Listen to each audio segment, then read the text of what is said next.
Koko, panoorin mo na lang yung mga naglalaro. Masyadong masilaw, hindi natin makita yung palubog na araw. Ayan o. Grabe, hindi makita. Ayan.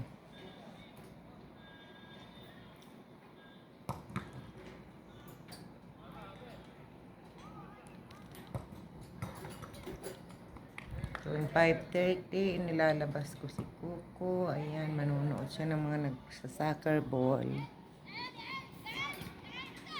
Hindi lang makita yung palubog na araw. Grabe. Silaw na silaw eh. Nandito kami sa loob ng bahay. Kunti pa lang ang tao.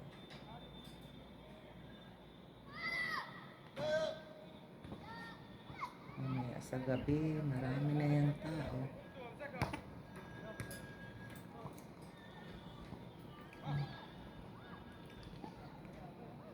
Hi, Coco. Say hi. Say hi. Hindi ka pwede lumabas.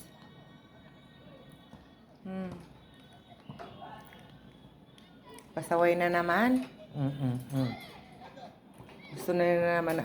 Ayan, magbubukas ang pinto. Bubuksan niya yan kasi gusto lumabas.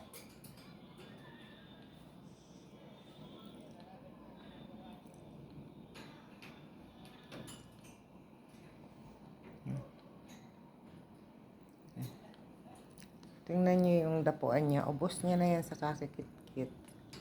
Dinadaganan ko ng bato para hindi niya matagaktak yung pinapalagapak niya ng mga screen niya. Hi. Sige, buksan mo. Sige.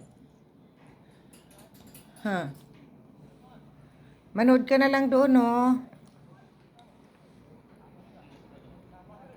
5:30 na dito. Ganyan ang ano. Hindi lang siya ako sa may screen. Ngala, babay na Coco. Manood ka na lang dyan.